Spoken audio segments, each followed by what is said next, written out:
This iPhone trick shot went viral, so we decided to make an entire video dedicated to the coolest ways to charge your phone. By far the most popular comment was about whether or not we broke any phones, and unfortunately the answer is yes. Well, kind of. Before we get into that, let's look at how we made some of the trick shots. This is what you do when you don't want to scratch the back of your phone.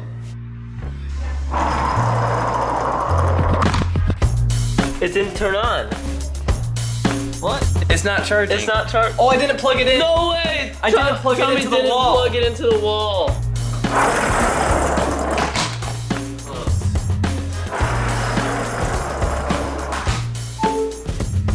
I built a ramp so every time I leave my room I can easily charge my phone.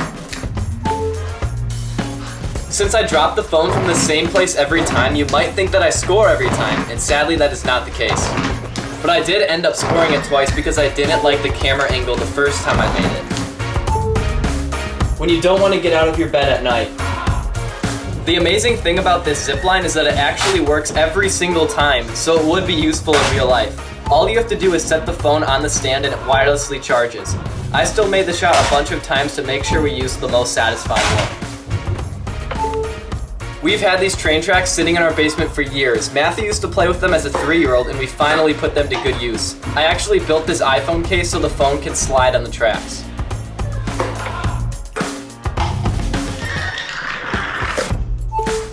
This was one of the most difficult trick shots in the whole video. I had to knock out the bottom dice and charge the phone. Every time I missed, I had to set them back up again, which made it take much longer than the average trick shot. Also, since the phone camera sticks out slightly, it makes it difficult for the phones to actually slide straight.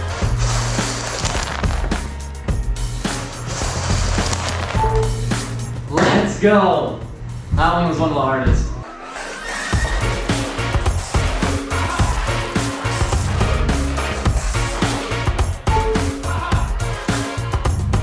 You saw me make the flying iPhone trick shot, but we didn't show you that Matthew also scored.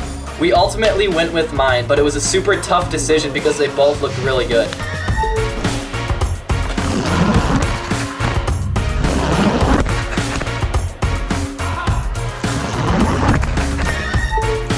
The 2 at a time trick shot took the longest. We thought we made it on this attempt, but it turns out one phone didn't go far enough into the charger. This never charged, it just turned on. iPhones sometimes turn on automatically if they are moved, and that's what happened here. We kept trying and the phones kept turning on by themselves. The same thing happened when we scored the trick shot. They both turned on before they got charged. I did it! Let's go! We thought it would look cooler if the screens turned on after they charged, so we redid it again. We realized we had to turn off the raise to wake setting to fix the problem. It worked, but we ran into another issue. The next time we scored, the and subscribed phone turned on before the like screen. Wait, and subscribe, like. You say like and subscribe, not and subscribe alike. So we had to redo it again. We realized that for whatever reason, one cord took longer to turn the phone on.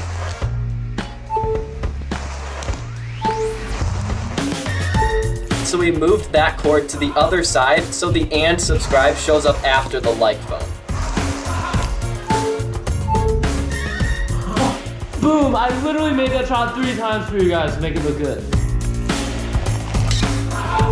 If I miss just slightly to the left or right, it's gonna fall right off the edge. Yes, unfortunately it did fall off at some points. This shot took a very long time to set up. For this trick shot, I screwed 2 screws into an iPhone case and actually disassembled a plane I made as a little kid to find these 2 black pieces, which helped the phone stay on track. I scored this one multiple times because the phone kept slamming onto the charger, which wasn't as satisfying.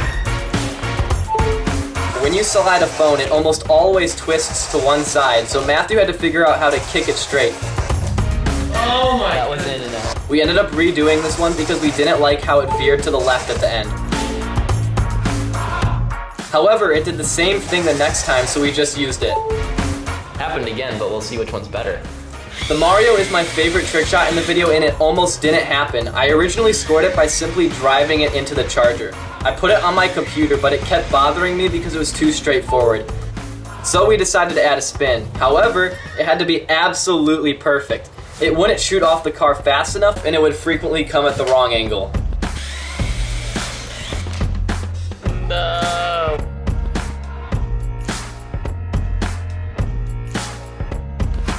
We didn't give up and then this happened. Yes, that was so nice. We saved this one for the end because it was definitely the most dangerous for our phones. Even though it took some hard falls, it didn't crack or get scratched.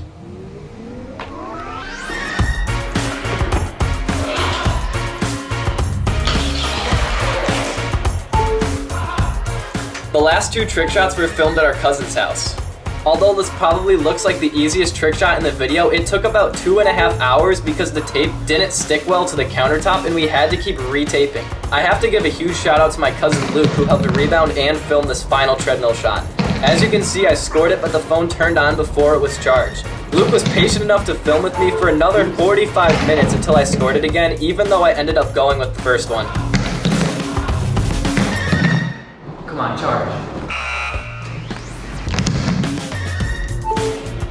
Overall, the back of the phone is totally fine, except you can see a little metal ring around the camera, and that does not affect the actual filming on this phone, so that's totally fine. However, I did completely scratch the bottom of my phone, but that really doesn't affect much. There's a big crack in my screen. We broke it sliding the phone back after rebounding a trick shot. Technically, we never actually broke a phone in this video because that trick shot was never used.